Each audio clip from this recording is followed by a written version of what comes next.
ሰበር ዜና ጤናና ፍቅር ይስጥልኝ ውድ አድማጭ ተመልካቾቻችን እንደምን አረፈዳችሁ። የካቲት 14 የሰዓቱን አበይትና ሰበር ዜናዎች ዳግም በዕለቱ በሁለተኛ የዜና ወጃችን ይዤ ቀርብ ያለው። በቅድሚያም አርዕስተ ዜናዎቹን በማስቀደም ጀምራለሁ። የሰሜኑ ጦርነት ሊጀመር መሆኑን ተከትሎ አገዛዙ በአዲስ አበባ የእውር ድንበር እየተጓዘ መሆኑ ሲነገር የፋኖና የህወሓት ኃይሎች ቦምቦችና የተለያዩ ከባባድ የጦር መሳሪያዎችን በአዲስ አበባ አስገብተው ከትግራይ ጋር ጦርነት ሲጀመር አዲስ አበባን የጦርነት ማዕከል ለማድረግ እየተንቀሳቀሱ ነው በሚል በመዲናዋ የደህንነት መስሪያ ቤቱ ዘመቻ መጀመሩ ተነግሯል። አማራ፣ ትግሬና ኤርትራውያን እየተመረጡ እየተለቀሙ ሲሆን ሳሪስ አቦ ወደ ቦሌ ቡልቡላ የሚያሻግረው ድልድይ አካባቢ የተኩስ ልውውጥ እንደነበረም የአካባቢው ነዋሪዎች ለሚዲያችን ገልጸዋል። ዝርዝር መረጃ አሰናድተናል። ወዲህ በአማራ ክልል የሚደረጉ ውጊያዎች ሲቀጥሉ በአርበኛ ምሬ ወዳጁና በአርበኛ መከታው ማሞ የሚመሩት የአማራ ፋኖ እዞች የብልጽግናን ጦር አይቀጡ ቅጣት እየቀጡት ነው። ሁለቱ እዞች በጋራ በወሰዱት ውጊያ የብልጽግና ጦር አሁን ድረስ በአውደ ግንባር እየረገፈ ነው። እንዳስሰዋለን። የአማራ ፋኖ ብሔራዊ ንቅናቄ በአርበኛ ዘመነ ካሴ እየተመራ በጦር ግንባር ከባድ የፖለቲካ ድል ማግኘቱ ተነግሯል። ምን አይነት ድል አገኘ? በቪዲዮ እናስመለክታችኋለን። የባህር ዳር መኮድ የፋኖ ድል እንዲሁም ሌሎችም ተካተዋል። ሰላም ጤና ይስጥልኝ ውድ አድማጭ ተመልካቾች እንደምን ቆያችሁ? ከላይ በአርዕስተ ዜና ያደመጣችሁትን መረጃዎች ወደ እናንተ ላደርስ እዚህ ተገኝቻለሁ። የህዝባዊ ትግሉን የምትደግፉ እንዲሁም ሀገር ወዳድ የሆናችሁ አድማጭ ተመልካቾች ቪዲዮ ላይክ፣ ቻናሉን ሰብስክራይብ አድርጋችሁ የዶል ምልክቱን ታበሩ ዘንድ እንጠይቃለን። እንዲሁም በኮሜንት ድል ለህዝብ ልጆች፣ ድል ለጀግኖቹም እያላችሁ ለህዝቡ ሲሉ ጫካ የገቡትን ታጋዮች ታበረታቱ ዘንድ እየጠየቅናችሁ በቀጥታ ወደ መረጃዎች ያለፍኩኝ። እስከ ፍጻሜው አብረን እንቆይ። ቀዳሚ ወዳደረኩት ዘገባ አልፋለሁ። ኢትዮጵያ የምትገኝበት የአፍሪካ ቀንድ የዓለማችን ሀያላን ሀገራቶች ታሪካዊ ጠላቶቻችንና ከፍተኛ ገንዘብ ክምችት ያላቸው ሀገራቶች አይናቸውን የጣሉበት ለረጅም ዓመታት ከቀውስ፣ ከግጭት፣ ከጦርነት ተላቀው የሚያውቅ ቀጠና ሆኗል። በእንቅርት ላይ ጆሮ ደግፍ እንዲሉ አፍሪካ ቀንድ ላይ ትልቁ ሀገር ኢትዮጵያ ደግሞ በነጋ ጠባ የብሔር ግጭት የሚከሰትባትና ከእርስ በርስ ጦርነት ተላቀ የማታውቅ ሀገርም ሆናለች። የጠቅላይ ሚኒስትር አብይ አህመድ መንግስት ስልጣን ላይ በቆየባቸው ባለፉት 7 ዓመታት ኢትዮጵያ ውስጥ የጥይት ድምፅ ያልተሰማበት ጊዜ የለም። በ2011 እና 2012 ዓ.ም ሶማሌና ኦሮሞ፣ ሶማሌና አፋር፣ ጉጂና ጌዲኦ፣ ቦረናና ገሪ ተዋግተዋል። ከጥቅምት 2013 እስከ ህዳር 2015 ድረስ ደግሞ የኢትዮጵያ ፌዴራል መንግስትና የህወሓት ኃይሎች የብዙዎችን ህይወት የቀጠፈና ከፍተኛ ንብረት ያወደመ ከባድ የተባለውን ጦርነት አካሂደዋል። ይህ ጦርነት ተጠናቆ 6 ወር ባልሞላበት ጊዜ የፌዴራል ኃይሎች ሌላ ዙር ጦርነት ከአማራ ኃይሎች ጋርም ጀምረዋል። ዛሬ ይሄ ጦርነት 3ኛ ዓመቱን ይዟል። ትግራይና ኦሮሚያ ክልሎች ፌዴራል መንግስቱ የማይቆጣጠራቸውና የታጠቁ ኃይሎች ያሰኛቸውን ሁሉ የሚያደርጉባቸው ክልሎች ናቸው። አማራ ክልል 90% በፋኖ ቁጥጥር ስር ይገኛል። ጋምቤላ ድንበር ጥሰው የሚመጡ ኃይሎች ንብረት የሚዘርፉበት፣ ዜጎች አፍን የሚወስዱበትና የሚገደሉበት ክልል ከሆነም ሰነባብቷል። በጥቅሉ ኢትዮጵያ አለመረጋጋት ውስጥ ነች። ይባስ ብሎ በአብይ አህመድ የሚመራው የኢትዮጵያ መንግስት በሰው ሀገር ጦርነት ጣልቃ እየገባ በማያገባውም እያቦካ ነው። ሀገራችን ኢትዮጵያ ባለፉት 2 ሳምንታት የማህበራዊ ሚዲያዎችና የትላልቅ የዓለማችን ሚዲያዎች ትኩረት ስባም ነበር። ትኩረቱ የኢኮኖሚ እድገት፣ የአዳዲስ ማዕድኖች መገኘት ወይንም ደግሞ ኢትዮጵያ የአፍሪካ ዋንጫን አሸንፋ ወይም ደግሞ ዓለም ዋንጫ አለፈች የሚል ሁላችንንም የሚያስደስት መልካም ዜናም አይደለም። ይልቁኑ ትኩረቱ በአንድ በኩል ኢትዮጵያ የተባበሩት አረብ ኤምሬት ትዕዛዝን ተቀብላ ለሱዳን ታጣቂዎች ለጀነራል ሐምዳን ደጋሎ ኃይሎች የማሰልጠኛ ቦታ መስጠቷ ነበር። በሌላ በኩል ደግሞ ኢትዮጵያ ከፍተኛ ቁጥር ያለው ወታደርና ብዛት ያለው ከባድ የጦር መሳሪያ ወደ ትግራይ ድንበር እያስጠጋች መሆኗ ነው። ይህ ነው የዓለም ትኩረትን የሳበው። ይህ በኢትዮጵያ መንግስት በትግራይ ኃይሎች መካከል ይጀምራል ተብሎ የተፈራው ጦርነት የቀጠናውንና የአካባቢውን አገሮች ብቻ ሳይሆን እነዚህ ሁለት ኃይሎች ከ2013 እስከ 2015 ድረስ ለ2 ዓመታት ባካሄዱት ጦርነት ትግራይ አፋርና አማራ ክልል ውስጥ የተፈጸመውን እጅግ በጣም ዘግናኝ የሆነ የዘር ማጽዳትና የጦር ወንጀል በቅርብ የተመለከተው የዓለም ሕዝብንም ሁሉ አስጨንቋል። በጥቅሉ አሁን ላይ የሰሜኑ ውጥረት እጅጉን ከፍተኛ ደረጃ ላይ ደርሷል። ምንጮቻችን እንደሚሉት ቀደም ብለን ጠዋት በነበረንም ዘገባ እንዳሳወቅ ነው የሰሜኑ ጦርነት የሚጠባበቀው አንድ ሁነትን ነው። አብይ አህመድ በትግራይ ላይ እንዲሁም በኤርትራ ላይ ጦርነትን ለመጀመር አንድ ሁነትን በጉጉት እየጠበቀ ነው። እሱም አሜሪካ በኢራን ላይ ተሰነዝረዋለች የተባለው ጥቃት እስኪጀመር ዓለም ትኩረቱ በሙሉ ኢራንና አሜሪካ ላይ እስከሚሆን እየጠበቀ ነው። ትራምፕ በሚቀጥሉት 15 ቀናት ሁኔታዎች ይፈጠራሉ ሲሉ መናገራቸውን ተከትሎ ጉዳዩን አብይ አህመድና የአብይ አህመድ ወታደሮች እየተጠባበቁ ነው። በሁለቱም ኃይሎች በኩል ከባድ የተባለ ጦር ድንበር ላይ ተጠግቷል። የፋኖ ኃይሎችም ይህ ውጊያ ሲጀመር በርካታ ከተሞችን ለመቆጣጠር ከወዲሁ ዝግጅታቸውንም ጨርሰዋል። ይህ በእንዲህ እንዳለ ደግሞ የደህንነት ኃይሎች በአዲስ አበባ ዘመቻ መጀመራቸውም ተነግሯል። የቦምብ ጥቃቶች በአዲስ አበባ ሊከሰቱ ነው በሚል ነው የደህንነት ኃይሎች ዘመቻ የጀመሩት። ሳሪስ አቦ ላይ የተኩስ ድምፅ እንደነበረም የሚዲያችን ምንጮች ገልጸዋል። ከአዲስ አበባ ቅርብ ርቀት ላይ የኦሮሞ ነጻነት ሰራዊት ጦርነት መጀመሩንም መዘገባችን ይታወሳል። ከ100 በላይ ሚሊሻዎችን እንደገደለ በተንቀሳቃሽ ምስል አስደግፎም አሳይቷል። ቡራዩ የተኩስ ልውውጥ ከተካሄደባቸው ከተሞች ውስጥም አንዷ መሆኗ ተነግሯል። የደህንነት መስሪያ ቤት መረጃ ደርሶኛል በሚል በአዲስ አበባ የፍተሻና የአፈና ዘመቻም ጀምሯል። የፋኖና የህወሓት ኃይሎች ቦምቦችና የተለያዩ ከባባድ ጦር መሳሪያዎችን አስገብተው ከትግራይ ጋር ጦርነት ሲጀመር አዲስ አበባን የጦርነት ማዕከል ለማድረግ እየተንቀሳቀሱ ነው የሚል መረጃ ደርሶኛል በሚል የአማራና የኤርትራ እንዲሁም የትግራይ ተወላጆች በአዲስ አበባ እየተሳደዱ ነው። የውስጥ ምንጮቻችን እንዳሉት የደህንነት መስሪያ ቤቱና የፌዴራል ፖሊሶች የውር ድንበር ነው እየተጓዙ ያሉት ሲሉም ገልጸውልናል። በትላንትናው ዕለት ሳሪስ አቦ ወደ ቦሌ ቡልቡላ የሚያሻግረው ድልድይ አካባቢ የተኩስ ልውውጥ እንደነበረም የአካባቢው ነዋሪዎች ለሚዲያችን ገልጸዋል። የተኩስ ልውውጡ ምን እንደነበረ በውል ያልተረዱት ነዋሪዎቹ እጅግ ከፍተኛ ረብሻ ግን ፈጥሮባቸው እንደነበረ ነው ለሚዲያችን የገለጹት። በቀጥታ ወደ አማራ ክልል የጦር ግንባር መረጃዎቻችን አልፋለሁ። ከአፋብን ሁለት እዞች በተወጣጡ ውስን ሻለቃዎች በተደረገ የቅንጅት ውጊያ የብልጽግና ሰራዊት እየተገረፈ መሆኑን ኮሩ በላከው የግንባር መረጃ አስታወቀ። የአማራ ፋኖ ብሔራዊ ንቅናቄ አፋብን በወሎ ቤት አማራ ደገር ቀጠና በአገዛዙ ዙፋን አስጠባቂ ወራሪ ኃይል ላይ በዛሬው ዕለት የካቲት 14 ቀን 2018 ዓ.ም ከረፋዱ 3 ሰዓት ጀምሮ ባደረገው የቅንጅት ተጋድሎ ድል እየተቀዳጀም ይገኛል።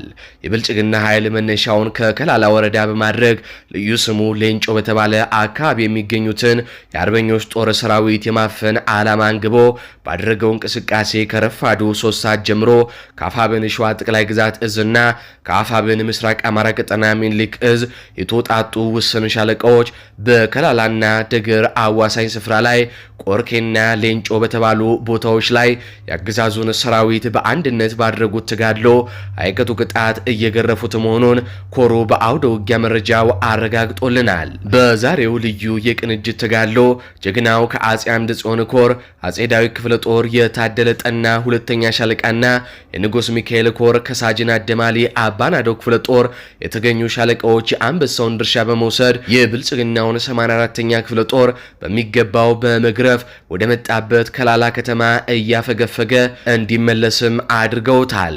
የዜና እስከተጠናከረበት እኩለ ቀን ድረስ እየተደረገ ባለው የተቀናጀ ውጊያ የአገዛዙ ዘራፊ ሰራዊት ከፍተኛ ጉዳት ሲያስተናግድ ጀግናው የአማራ ፋኖ በዜሮ መስዋዕትነት የውጊያ የበላይነት መያዙን ኮሩ በግንባር መረጃው የገለጸ ሲሆን የብልጽግና ኃይል በጣለው የዘፈቀደ የሞርተር ቀንቡላ አንድ አርሶ አደር አህያ ሲገድል ውጊያው ተጠናክሮ መቀጠሉን የአጼ አምደ ጽዮን ኮር አስታውቋል። የአፋብን ሸዋ ጠቅላይ ግዛት እዝ አጼ አምደ ጽዮን ኮር ሚዲያና ኮሚኒኬሽን ክፍል ከግንባር መረጃውን አጠናክሮም አድርሶናል። ውጊያው ሲጠናቀቅ ተጨማሪ ቁጥራዊ መረጃዎችን ይዘን የምንቀርብም ይሆናል። አሁን በቀጥታ ከጦር ግንባር የደረሰንን አንድ ቪዲዮ እናስመለክታችኋለን። አማራው ፖለቲካውን በልኩ እየሰራው ነው። ወያኔ ለብዙ ዓመት የአማራ ህዝብን ከኢትዮጵያ ህዝብ ለመነጠል የሰራቸው የሴራ ፖለቲካ በአማራ የቁርጥ ቀን ልጆች እየፈረሰ ነው። ሌላው ብሔር ብሔረሰብም ለዘመናት አማራው ጨቁኖሃል እየተባለ በእጅ አዙር እየሰለቀጡት እንደነበረ አሁን ላይ በደንብ ገብቶታል።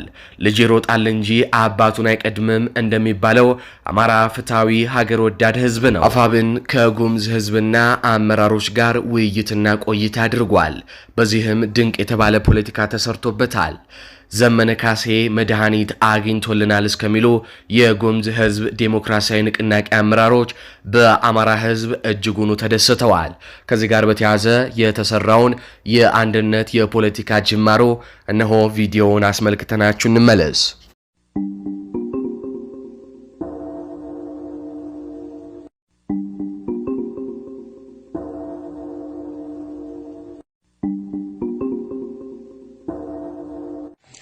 እንደምን አላችሁ? በመጀመሪያ ካለህና ከእግዚአብሔር በመቀጠል ለእናንተ ለማህበረሰቡ ለእናንተ ከፍተኛ አመራሮች ለአባሞሳና ለጋስበው ከፍ ያለ ምስጋና አለኝ። ከአርበኛ ዘመነ ካሴ ጋር በመነጋገር የአማራና የጉምዝ ህዝብ ተቀራርቦ አብሮ በጋራ መስራት፣ አብሮ በጋራ መብላት፣ በነፃነት መንቀሳቀስ የሚችልበትን አግባብ ለመፍጠር የሄዱበት ርቀት ለእነሱ አሁንም በድጋሚ ምስጋና አለኝ። የእናንተ ማህበረሰብ ደግሞ ትናንትና ስንመጣ ግርግር የሌለው ያው የምታውቁት ተፈጥሮ የነበረው የጸጥታ ችግር መፈራራት ነበር። ይሄ መፈራራት የመጣው ታውቁታላችሁ፣ እርስ በርስ ነው ያጋጫል። በእኛ ማህበረሰብ ዘንድ በጣም ትልቅ ደስታ ተፈጥሯል። የኛ ህዝብ በሙሉ ሰምቷል። ከጉምዝ ማህበረሰብ ጋር በሰላም እየኖርን እንደሆነ ህዝቡ ያውቃል። እና አባሞሳ ሰሞኑን ነግሯችሁ ይሆናል። ፈርጀሙስ፣ አባይ ዳር፣ ሌላም በዚህ አካባቢ በጣም ገባ ብለን ነበር። አይቷቸዋል። አብረውን የሰነበቱ እሳቸውም አብረው አይተዋል። እንግዲህ የሚነግሯችሁ ይሆናል። የአማራው ህዝብ አሁን በጣም ደስ ብሎናል እያሏቸው ነበር እናንተን ስላየናችሁ። ስለዚህ ከእናንተ ጋር የጋራ በመስራታችን ሰላም በመፍጠራችን በጣም ደስ ብሎናል። የጉምዝና የአማራ ማህበረሰብን ግጭት የፈጠረው መንግስት ነው። የምታውቁ ብልጽግና የሚባል መንግስት ስርዓት ለምንድን ነው የፈጠረው ይመስላል የሚለውን እናንተ ራሱ እንድታውቁት ነው። ለወደፊት አሁን ከእናንተም በኩል የሆነን ሰው ተከፋይ ያለ ብልጽግና የሚከፍለው ምንድን ጸብ እንዲፈጠር ከማን ጋር? ከሌላው ማህበረሰብ ጋር፣ ከአማራው ብቻ አይደለም ከሌላው ጋር። አማራውና ኦሮሞ ወይም ትግሬው ማይጋጭ ከሆነ አገሪቱ ሰላም ትሆናለች። ሰላም ስትሆን ምን እንፈልጋለን? ልማት እንፈልጋለን። ልማት ስንፈልግ ማንን ነው የምንጠይቀው? መንግስትን። ውሃ አስገባልን፣ መብራት አስገባልን፣ መንገድ ስራልን እንለዋለን አይደል? አሁን የጤና ተቋም ተብሏል። የጤና ተቋም ትምህርት ቤት ስራልን ልጆቻችን የሚማሩበት። ይህን ጥያቄ ለማንም እናቀርብ? ለመንግስት። መንግስት ያን ጥያቄ እንዳናቀርብለት እርስ በርስ ያጋጨናል። ስንጣላ ይህን መንገድ ወይም የትምህርት ቤት ስራልን ሳይሆን ፈጣሪ ሀገራችን ሰላም አድርጉ በቤቴ ባደርኩበት የሚለው ነው እንጂ ይሄን ማንሳት አንችልም። ስለዚህ እሱ በማጋጨት ነው ስልጣኑን እያስቀጠለው ያለው። ይሄ መንግስት ፈርሷል።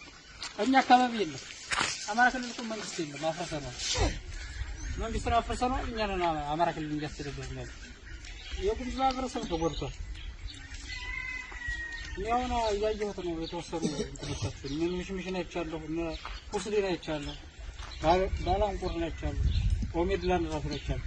ትምህርት ቤት የለውም፣ ውሃ የለውም፣ ሕክምና ቦታ የለውም። እንደውም መንደሩ ሁሉ ፈርሷል። ለምንድን ነው? ጉምዝ እኮ ሌላው የኢትዮጵያ መሬት ከአፋርም ከትግሬውም የተሻለ ብዙ ነገር አለ። ግን ለምንድን ነው የጉምዝ ማህበረሰብ እንደዚሁ ነው የተቀመጠ? ለምንድን ነው መብራት የሌላችሁ? ለምንድን ነው ውሃ የሌላችሁ? ለምንድን ነው መንገድ ያልተሰራላችሁ? ወደዚህ ከአማራው ጋር የምትገናኙበት መንገድ ለምንድን ነው ያልተሰራላችሁ? ይሄን መጠየቅ አለባችሁ። ለማን ነው የምትጠይቁት? አሁን መንግስት አይጠየቅም። መንግስት ፈርሷል። አእምሯችሁን ጠይቁት። ለምንድን ነው እንደዚህ ያደረገን? በደል አለ እናንተ ጋር። ይሄን በደል ደግሞ እንትን ምንለው በጋራ ሆነን ይሄን መንግስት ስንጥለው ከእናንተም ከእኛም የሚወክለን ሰው መንግስት ላይ ሲቀመጥ ስልጣኑ ይዘው ፋኖ ደግሞ የሚታገሉ ለአማራ ብቻ አይደለም የሚታገሉ የኢትዮጵያ የትኛውም ብሔር አፋሩም፣ ደቡብም፣ ኦሮሞ፣ ጉምዙም፣ ጋምቤላው በጋራ ኢትዮጵያ ውስጥ በሰላም እየኖረ ነፃነቱን የሚያገኝበት ሀገር የሆነች ነው መገንባት የሚፈልግ እንጂ ፋኖ አማራ ክልል ብቻ ነፃ ለማውጣት አይደለም። የአማራ ህዝብ ብቻ አይደለም፣ የጉምዙንም ነፃ ለማውጣት የአፋሩንም ነፃ ለማውጣት ነው። ስለዚህ ተፈጥሯዊ መብታችሁ እናንተ ታስከብራላችሁ። ጉምዝ እንደዚህ ሆኖ አይደለም የምናየው። በቀጣይ አቦልታን እንደምሳሌ ብንወስድ በዚህ አቦልታ ወንዝ አለ፣ በዚህ ሃይማ አለ አይደል? ይሄን ልማት እናንተ ራሳችሁ ማልማት ትችላላችሁ። ያለማችሁትን ደግሞ የሚቀበላችሁ ሌላ ነገር ይፈልጋል። ከዛ እድገት ይመጣል ማለት ነው። ያለማችሁትን እንኳን መሸጥ እንኳን አትችሉ ብታለሙ እንኳን ወንዙን ተጠቅማችሁ ለምን መንገድ እየተዘጋባችሁ ነው? ምን እያለባችሁ? በዚህ ክፍት ከሆነ ግን ለአማራው ያቀርባላችሁ። በዚህ መንገድ ቢከፍት የዛሬ እድገት ወጣት ልጆቻችሁ ብዙ ልጆች አላችሁ፣ ብዙ ልጆች እነዛ ልጆች የምታሳድጉበት አለ፣ መማር አለባቸው፣ ጤናማ ሆነው ማደግ አለባቸው። ስለዚህ ያን ምቹ ሁኔታ ከኛ ጋር በጋራ ሆነን በቀጣይ ገና በደንብ እናወራበት ነው። አሁን እንደዚህ ሆነን አይደለም። ስለዚህ ጉምዝ ሆኖ የሚፈናቀል ማህበረሰብ የለም፣ አማራ ሆኖ የሚፈናቀል የለም። የጉምዝ ማህበረሰብ ከፈለገ ተባር ጋር ተጉዛችሁ መሸመት ትችላላችሁ፣ መግዛት ትችላላችሁ፣ ዳችሁ መታከም ትችላላችሁ። ማንንም እንትን አይባል። ህክምና ጫው ምናምን የምትሉትን ቡና ገዝታችሁ መምጣት ትችላላችሁ። በዚህ ልክ የእናንተ ደህንነት ተጠብቆ በጋራ በነፃነት በእኩልነት ተከባብረን የምንኖርባት ሀገር ነው የምትሆን። በድጋሚ ከእናንተ ጋር በመገናኘታችን እድሜያችን ባይሆንም እናንተ ፊት ቆመን እንደዚህ ስላወራን በጣም ደስ ይላል። እናመሰግናለን።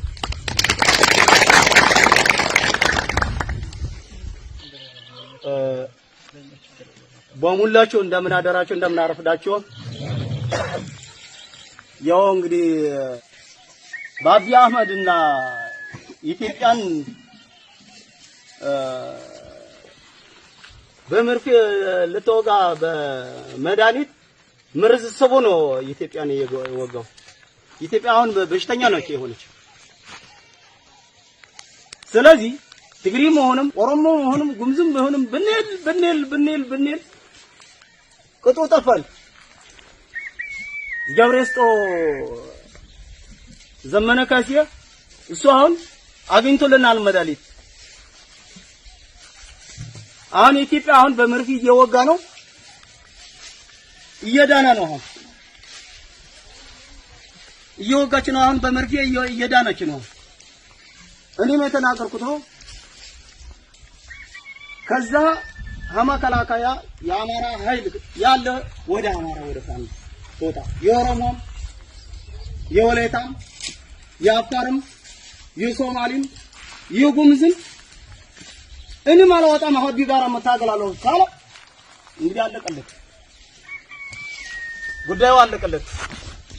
እኔ እኮ እንደ ልጅ ነው ያቀዱት እቅድ ደግሞ ካልጨረሰው አንዱ ወታደር ሰለችኝ፣ ደከመኝ፣ ራበኝ እኔም አልፈልግም። አንዱ ወታደር ሰለችኝ፣ ደከመኝ፣ ራበኝ፣ ጠማኝ፣ ራብ መቻል አለበት። አገር ለማግኘት መስዋዕትነት ካልተከፈለ ምንም ዋጋ የለም። ስለዚህ ይህን ትግል ቀላል እንዳይመስላችሁ፣ ይሄ ትግል መራራ ነው። ለሁሉም መስዋዕታችን ተከፈለን ያቀደነው እቅድ ማስጨረስ። እኔ አንድ ሰው ዛሬ ወጣ ነገ ሰለችኝ ደከመኝ የሚሉ ተንሸራትቶ ዝም ብለን እንደለንቋጣ እኔም አልፈልጋትም። አሁን ትግል ሰወጣ 6 ዓመቴ ነው። ሲመረኝ ነው ወደ ትግል የገባሁት፣ ሲመረኝ ነው። አንደኛ እንደምታውቁት ማንኛውም የኛ ህብረተሰብ ቢሆን የወጣበት ዓላማ ማወቅ አለበት። በአብይ አህመድ እንደዚህ ተገናኝተን እናውቃለን አናውቅም። እሱ ቢያይኝ አራ ያውቁኝ አፋሙዝ ያዙርልኛል። እኔም እሱ ባዩ አራ አማራ ነው ብዬ አፋሙዝ ያዙረዋለሁ። ስለዚህ ገብረስጦ ዘመነ ካሴ እንደው ይሄ ይያበርካናችሁ ነው። እግዚአብሔር የሆነ ስንት ታርገው ሰው እንዳርገው እንዲያስተካክል አሁን በሰራው ስራው እንኳን ብቅ ነው ለሀገሩ የኢትዮጵያ ብቅ ነው። እኔ እላለሁ አብይ አህመድ እንደው ከጦርነት ከምንገባ የሰው የትምህርት ቤት አልጨረሰው፣ ትምህርቱን አልጨረሰው፣ ወደ ትምህርት ቢመለስ ይሻላል። ዘመናት ይገል ትምህርት ይጨርሳል። አለመረም ደሳለኝ ህዝቡን መምራት አልችልም የሚችል መርጣችሁ አስቀምጡ። እንደዛ መሆን አለበት ነው። ሰው ትንሽ ቢያስብበት። ሰው ልጅ በጣም አሁን በየጫካ የተወዳደቀ ሰው ልጅ በየሄደበትን ቦታ ይወደቀ። ትንሽ አያስበውም ከፈጣሪ ዘንድ እንዴት ነው አሁን እሱ አይዞርለትም ሀቅ መከተል አለበት ስለዚህ አሁንም ዛሬም ነገም ምልህ አይዛችሁ እኛም ከጎናችሁ እናንተም ከጎናችን ነው ይሄንን በበኩሌ ያለኝ ቀርሻለሁ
ሌሊቱን ባህር ዳር በሚገኘው በመኮድ የመከላከያ ካምፕ ውስጥ ቃኞች በመታገዝ ፋኖ የአርፒጂ ጥቃት መፈጸሙ ተነገረ። በባህር ዳር መኮድ የመከላከያ ካምፕ ላይ በተጣለው የአርፒጂ ጥቃት በካምፕ ውስጥ የነበሩ ከባድ መሳሪያዎች መመታታቸው ሲነገር የፋኖ አባላቱ የአገዛዙ ኃይል ራሱን ለመጠበቅ የሚጠቀምባቸውን ታንክና መድፍ በአርፒጂ መደብደባቸውም ተነግሯል። ጥቃቱ የተኩስ ልውውጥ ብዙም ያልታየበት ተደጋጋሚ የአርፒጂ ጥቃት የተደረገበት ሲሆን የመከላከያ ዋርድያዎችን እዛው በውስጥ ቃኞች በማስገደል ለኦፕሬሽኑ መሳካት የውስጥ አርበኞች ትልቁን ሚናም ተወጥተዋል። ከቀናት በፊት በዚሁ መኮድ ካምፕ መከላከያ ሰራዊቱ እርስ በራሱ ውጊያ አድርጎ እንደነበረም የሚታወስ ሲሆን ፋኖ በባህር ዳር ዙሪያ የሚያደርገውን ውጊያ መቋቋም ሲያቅተው የአማራ ተወላጅ የመከላከያ አባላቱንና አመራሮቹን እናንተ ናችሁ ያስጠቃችሁን በሚል ከፊሉን በመረሸን ከፊሉን በማሰር እንዲሁም ከፊሉን በአይነ ቁራኛ ክትትል እንዲደረግባቸው በማዘዝ የለየለት ውጥረት ውስጥ ገብቶ እንደነበረም ይታወሳል። ታዲያ ዛሬ የውስጥ አርበኛ ቃኞች በሰሩት ድንቅ ስራ የኦሮሞማው ጀነራሎችና ኮሎኔሎች ተዘናግተው ባሉ ሌሊቱን የሚመኩበት ታንክና መድፍ በፋኖ አርፒጂ ሲደበደብ አድሯል። መከላከያው በከፊል ወደ ሰሜኑ መዝመቱን ተከትሎ ካምፑ የሰው ኃይል እጥረት የገጠመው ሲሆን ፋኖ ኃይል አሰባስቦ ከባድ ውጊያ ከከፈተ ሰዓታት ባልሞላ ጊዜ ውስጥ በታንክና መድፍ እንዲሁም ተቆጥሮ በማያልቅ ሎጂስቲክ የታጠቀውን ካምፕ መቆጣጠር ይችላል ሲሉ የውስጥ ምንጮቻችን ነግረውናል። በቀጣይ የሰሜኑ ጦርነት ሲጀመር ፋኖ ከወዲሁ ሊቆጣጠራቸው የሚችሉ በርካታ ቀጠናዎች ምቹ ሁኔታም እየፈጠሩ ነው። ከሰሜኑ ጦርነት ጅማሮ በፊትም አረጋ ከበደን ጨምሮ የብአዴን አመራሮች ወደ አዲስ አበባ ሊያቀኑ መሆናቸውንም ሰምተናል። የወታደራዊ ምንጮች እንዳሉት ፋኖ አርፒጂ መሳሪያን በተደጋጋሚ መጠቀሙ ከርቀት ያለምንም መስዋዕትነት የሚፈልገውን ኢላማ በከባዱ እንዲመታም አስችሎታል ብለዋል። ይህ የአርፒጂ መሳሪያ ፋኖ አሁን ላይ በቁጥር በአራቱም ቀጠና ከ50 በላይ በእጁ የሚገኝ ሲሆን ቁጥሩን በማሳደግ ቅንቡላዎችንም በመግዛትም ሆነ በመማረክ የተጠኑ ኦፕሬሽኖችን በደቂቃዎች ውስጥ መጨረስ ይችላልም ተብሏል። ለዚህም በወሎና በጎጃም የሚፈጸሙ የአርፒጂ ጥቃቶች ምስክር ናቸው ነው የተባለው። በአርፒጂ መሳሪያ ከሄሊኮፕተር እስከ ትልልቅ መኪኖችና ታንኮች ማውደም የሚቻል ሲሆን መሳሪያው በአንድ ሰው ከቦታ ቦታ መንቀሳቀስ መቻሉ ደግሞ ልዩ ያደርገዋል ነው የተባለው።